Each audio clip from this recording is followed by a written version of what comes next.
संसाधन और उनके प्रकार। Yesterday I taught you some types.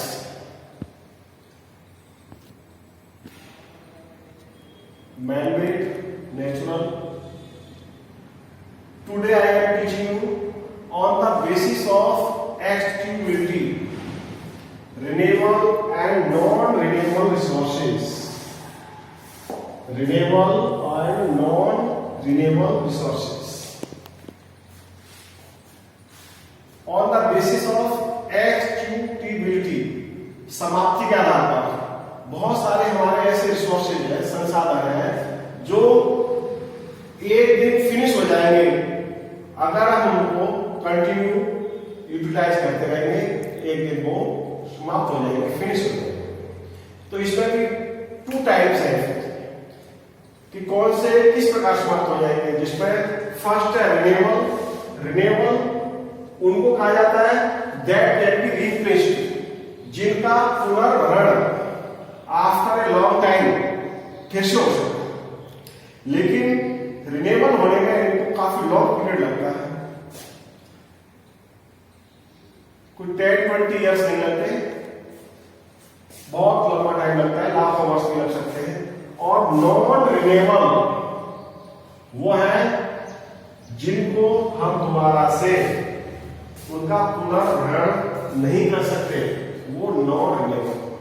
तो फर्स्ट रिन्यूएबल रिसोर्सेस जिनका पुनर्भरण हो सकता है।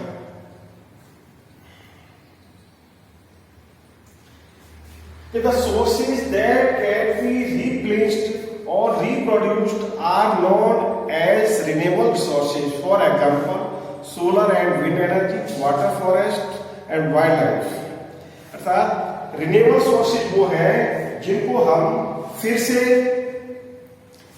भर सकते हैं, पुनः उनका उत्पाद कर सकते हैं, ऐसे रिसोर्सेज को हम रिन्यूएबल रिसोर्सेज कहते हैं। और इसमें जैसे सोलर, सौर ऊर्जा है, जो सनलाइट है, सूरज से प्राप्त होता है, ये रिन्यूएबल है। विंड एनर्जी, पेड़ होंगे, ट्रीज होंगे तो एयर मिलेगी, और एयर होगी तो विंड एनर्जी प्रोड्यूस हो सकती है, इसलिए रिन्यूएबल है। Renewable sources like sunlight, wind, etc. are present in such huge quantities that human consumption does not affect their total quantities. Renewable resources में sunlight, wind, ये ऐसे संसाधन हैं जिनको अगर हम बहुत भारी मात्रा में उपयोग भी करेंगे, उपभोग करने के बावजूद भी इनकी जो मात्रा है उसे हम प्रभावित नहीं कर सकते, अर्थात वो समाप्त नहीं हो सकती है। However, our activities can make them unusable. लेकिन फिर भी यदि हम इनका उपभोग कंटिन्यू और अधिक मात्रा में करेंगे तो ये भी ऐसे रिसोर्स हैं, ये अनयूजेबल हो जाएंगे, अर्थात हम हमारे लिए उपयोग करने लायक नहीं रहेंगे। जैसे if water is polluted, water renewable है, अगर वाटर पॉल्यूट हो जाएगा, प्रदूषित हो जाएगा, तो फिर हम इसका उपयोग नहीं कर सकते हैं। Many natural resources are replenishable, which means these resources are cycled within the environment by natural process and their quantities remain more or less constant. बहुत सारे प्राकृतिक संसाधन ऐसे हैं जिनका पुनर्भरण हो सकता है एक चक्र के आधार पर पर्यावरण में, लेकिन उसकी प्रक्रिया लगातार चलती रहती है। Such natural cycles like water cycle, oxygen cycle take place rapidly. अब इसमें जो प्राकृतिक चक्र है उसके अंदर जो वाटर साइकिल है, वाटर हमें प्राप्त होता है कई रूप के अंदर, लिक्विड भी है, सॉलिड भी है और गैस भी है।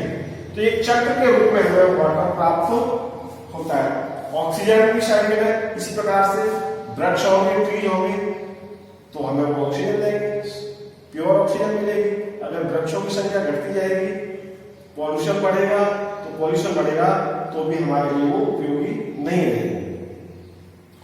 वाइल जबकि जो दूसरे हैं उनको some cycles like rock cycle are very slow. अब जैसे वाटर है, एयर है, ऑक्सीजन है, इनको अगर हम वृक्षों को लगाएंगे तो कम समय में ही हमारे को प्योर ऑक्सीजन इजीली सबको प्राप्त हो जाएगी। लेकिन रॉक्स है, माउंटेन्स है, अगर हम माउंटेन्स का हम अधिक उनको उपयोग में लेंगे अर्थात उनका कंजप्शन करेंगे तो इनको पुनः तैयार होने में बहुत लंबा टाइम लगेगा, क्योंकि इनकी जो प्रोसेस है पुनर्भरण की वह बहुत ही स्लो है, क्योंकि पहाड़ को तैयार होने में लाखों वर्षों का समय लगता है। Some natural resources are generated by humans. For example, we can plant. कुछ प्राकृतिक संसाधन ऐसे हैं जिन्हें मनुष्य तैयार कर सकता है, जैसे वृक्षों का लगाना। नॉन रिन्यूएबल रिसोर्सेस ऐसे संसाधन जिनको रिप्लेस नहीं किया जा सकता, जिनको पुनर्ग्रहण नहीं हो सकता है कि these resources can't be replaced if extracted once।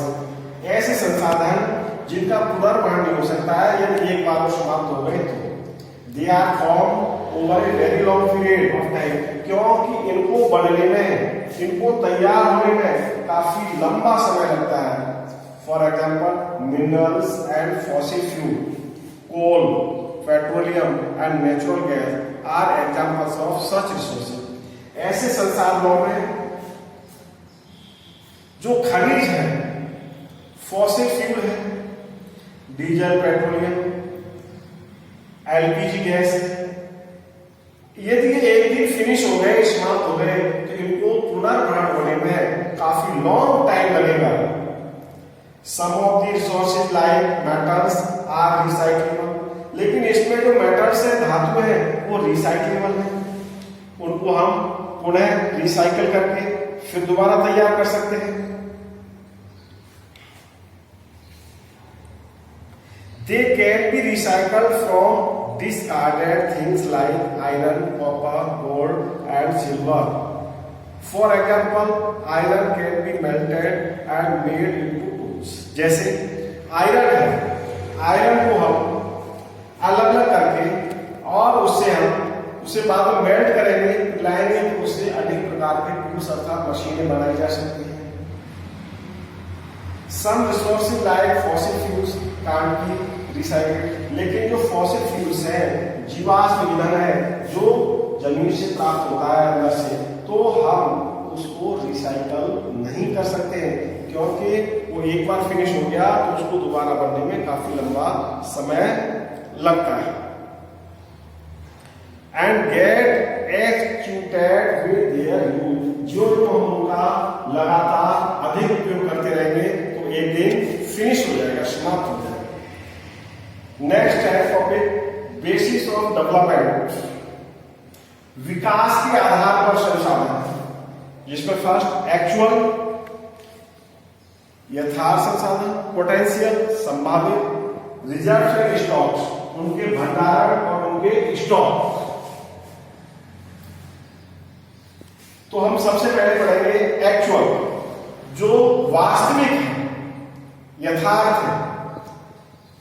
These are resources whose existence has been proved and their quality, quantity and location have been determined for utilization.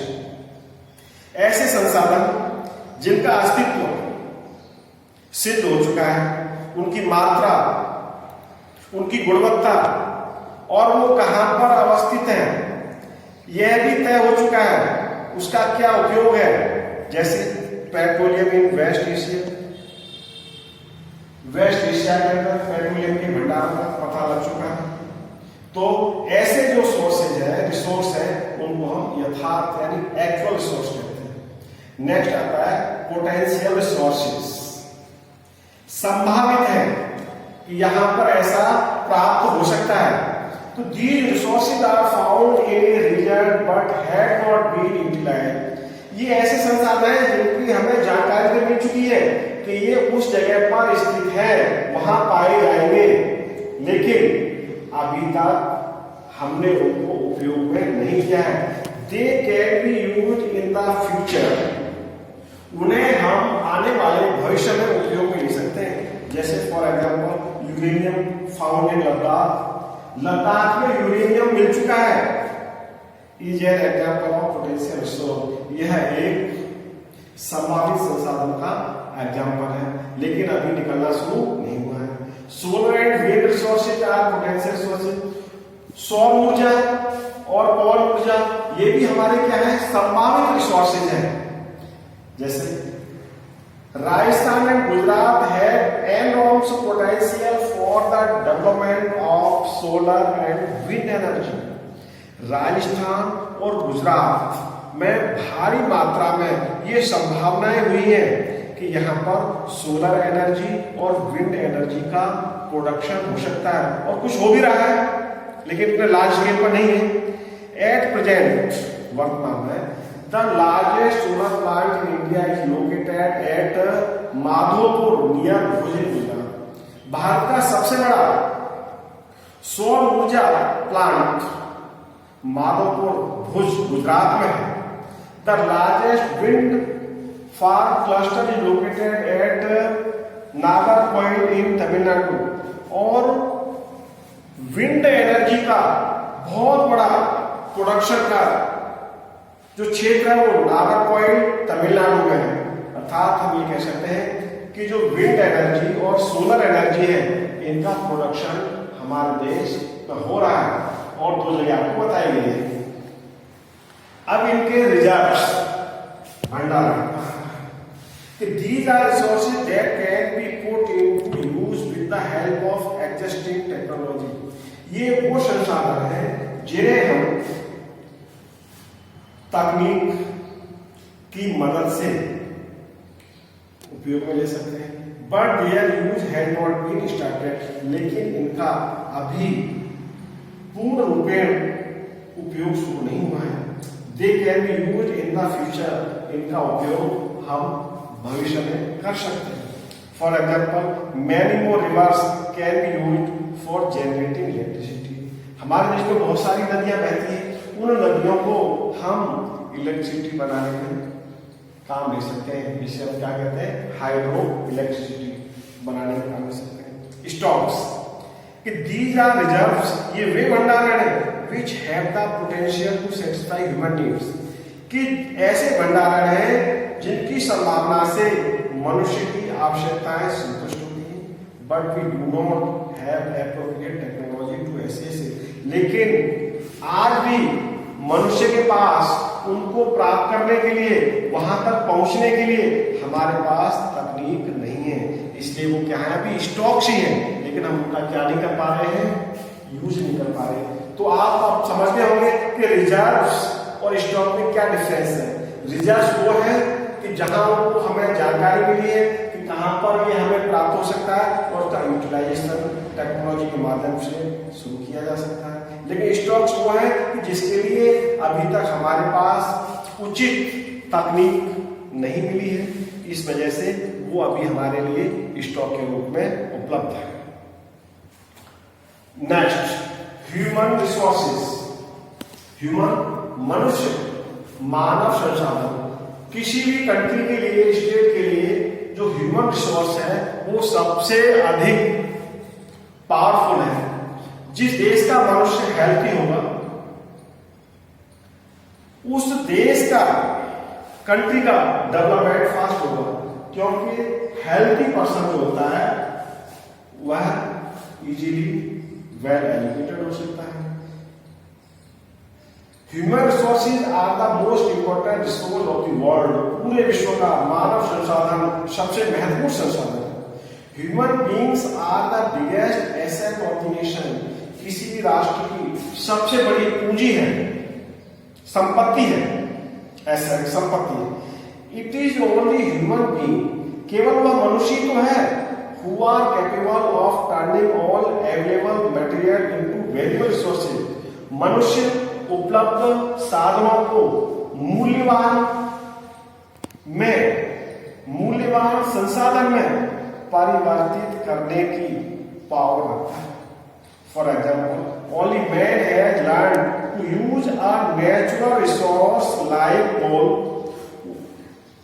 उदाहरण के तौर पर वह मनुष्य तो था जिसने सबसे पहले सीखा कि कोयले से बिजली बनाई जा सकती है। When human beings create more resources with their expertise, फिर मनुष्य ने अपनी निपुणता के आधार पर इन संसाधनों से और अधिक नए उत्पाद किए। It is called human resource development, और इसे मानव विकास संसाधन कहते हैं। It is there capability and skills which impart value resources.